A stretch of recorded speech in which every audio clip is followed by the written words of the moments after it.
দিল্লীৰ বিদ্যালয়ত বোমাতংক 9খনকৈ বিদ্যালয় বোমাৰে উৰুৱাই দিয়াৰ ভাবুকি ফোনযোগে বিদ্যালয় কৰ্তৃপক্ষক অচিনাক্ত দুৰ্বৃত্তৰ এই ভাবুকিৰ পাছতে স্কুল কৰ্তৃপক্ষই প্ৰশাসনক খবৰ দিয়ে। ইয়াৰ পূৰ্বে গুৱাহাটীৰ বিদ্যালয়তো এনেধৰণে বোমা সংস্থাপন কৰাৰ ভাবুকি দিয়া হৈছিল। পাছত সেই ভাবুকি উৰাবাতৰি হিচাপে পৰিগণিত হয়। এবাৰ দিল্লীৰ বিদ্যালয়ত বোমাতংক 9খনকৈ বিদ্যালয়ৰ বোমাৰে উৰুৱাই দিয়াৰ ভাবুকি দিয়া হৈছে। বোমাতংকৰ সৃষ্টি হয় এই বিদ্যালয় কেইখনত।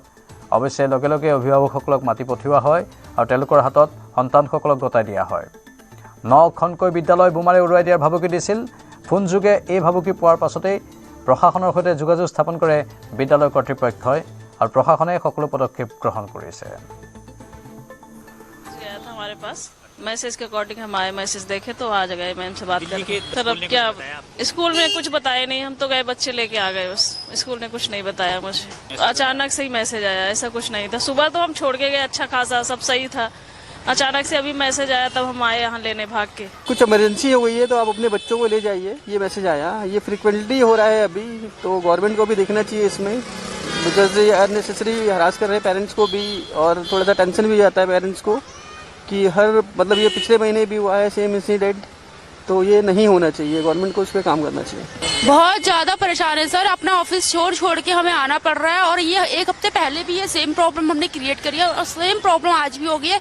बच्चे इतने मेरे होपलेस हो रखे हैं, बच्चे इतना डर रखे, दोनों बच्चे रोने के हो रखे हैं कि कब से हमें ग्राउंड में बिठा रखा है। मम्मा हम परेशान हो गए हैं, बैग नहीं है बच्चों का, टिफिन ऑफिस में रखा हुआ है, स्कूल में रखा हुआ है, पानी की बोतल नहीं है बच्चे के पास। सुबह 8 बजे से बच्चा ऐसे ही बैठा हुआ है, 11 बज के।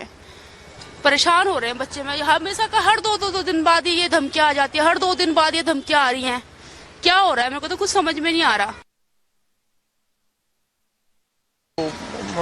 This will happen as many times, but I just suggest कि ऐसा कभी भी होता है, बट समझ नहीं आता है कि कंटिन्यू ये चीजें क्यों हो रही हैं।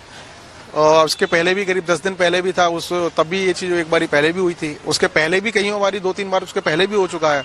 अब अचानक से कोई दूर है क्या, अचानक से आना पड़ता है सारे बच्चे। चलो ठीक है, उसको मानना ही पड़ेगा, अल्टीमेटली थ्रेट है तो उनको भी अपना सरकमबोल लेने ही सारे, तो ठीक है।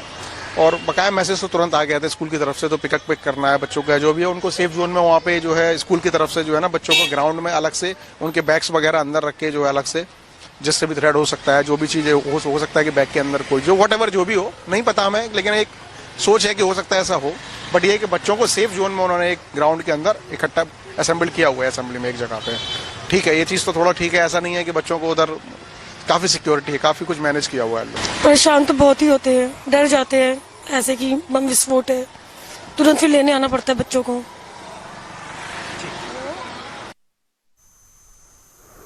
শ্ৰীভূমিৰ পাথাৰকান্দিত বৃহৎ উচ্ছেদ অভিযানৰ আজি দ্বিতীয় দিন। প্ৰায় 1000 বিঘা মাটিৰ বেদখল উচ্ছেদ কৰিব প্ৰশাসনে। মধুৰবন, খিলৰবন, উত্তৰ গোপালপুৰত উচ্ছেদ অভিযান। বৰতল, দয়ালডুম, কৰিমগঞ্জ বিলতো উচ্ছেদ ইছাৰাপাৰ, মাধৱপুৰ, বালিয়া, যোগীচৰাটো।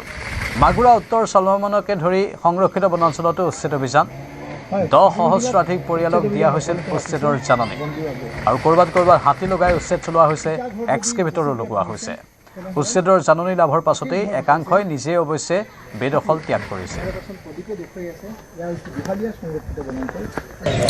टोटल 1000 हेक्टेयर को मतलब एरिया रिकवर कर रहे हैं और अराउंड 975 फैमिलीज हैं।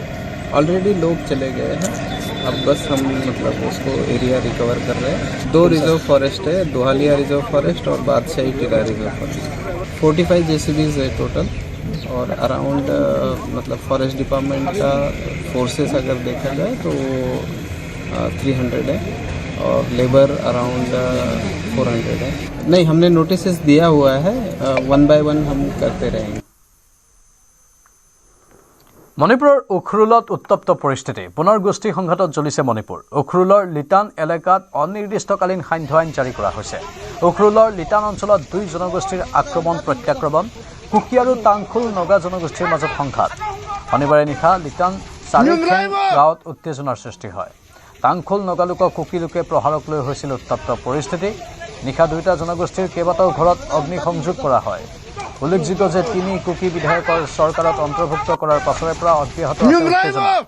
3 কুকি বিধায়ক তথা উপ মুখ্যমন্ত্ৰী নেমচা কিপগেনৰ শপত গ্ৰহণৰ পাছতে উত্তপ্ত হৈ পৰিছে সমগ্ৰ মণিপুৰ।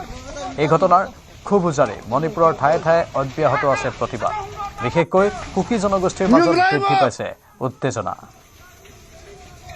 ইফালে বিক্ষিপ্ত ঘটনাৰ মাজতে মণিপুৰৰ চুৰাচান্দপুৰত 2023 3 মেত সংঘটিত সংঘৰ্ষত আঘাতপ্ৰাপ্ত মণিপুৰৰ কুকি বিধায়ক ভেনজাগিন ভল্টেক দেওবাৰে উন্নত চিকিৎসাৰ বাবে দিল্লীলৈ প্ৰেৰণ কৰা হয় তেওঁৰ ফুজাখাইত ইখাইত থকা ঘৰৰ পৰা ইম্ফললৈ গ্ৰীণ কৰিডৰৰ সহায়ত বিমান বন্দৰলৈ লৈ যোৱা হয়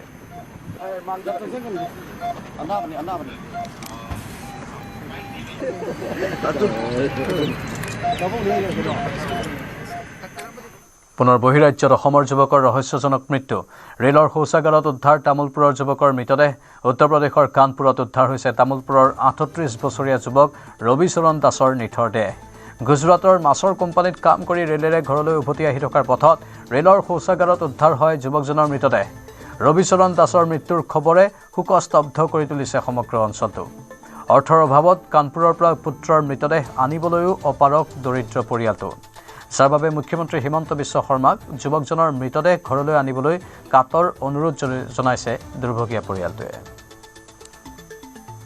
ল'ৰাটোৰ ঘৰ হৈছে আপোনাৰ নতুন হাউলি দেলগুৰি চুপা ল'ৰাটোৰ নাম হৈছে ৰবিচৰণ দাস আৰু তেওঁ কৰ্মসূত্ৰে গুজৰাট মাছ কোম্পানীত কাম কৰিব গৈছিল গতিকে আহি থাকাতে আপোনাৰ ট্ৰেইনত খবৰ এটা আমি পালোঁ তেওঁ দেউতাক ফোন কৰিল যিজন ৰবিচৰণৰ লগত এজন ল'ৰা আছিল সেই ল'ৰাজনে ফোন কৰিল কৈছে কি বোলো আমাৰ দাদা এতিয়া ট্ৰেইনৰ পৰা ক'ৰবাত হৈ গ'ল গতিকে মই বিচাৰি আছোঁ বিচাৰি পোৱা নাই তাৰপিছত দেউতাকে আকৌ সেই ল'ৰাজনক ফোন কৰিলাক বোলো ক'ত যাব ভাল মানুহ এটা ঘৰত আহি আছে গতিকে তই চাচোন চা তাৰপিছত সেনেকুৱা কৰি থাকাতে ট্ৰেইনৰ বাথৰুমৰ পৰা এজন মানুহ ওলাই আহি পেলাই তেখেতসকলে ডাব্বাতবিলাক খবৰ দিলে তাতে এজন ল'ৰা পৰি আছে বুলি তাৰপিছত তেওঁ চাব আহিল চাব আহোঁতে তেওঁক দেখা পালাক ডেড হৈ আছে ল'ৰাজন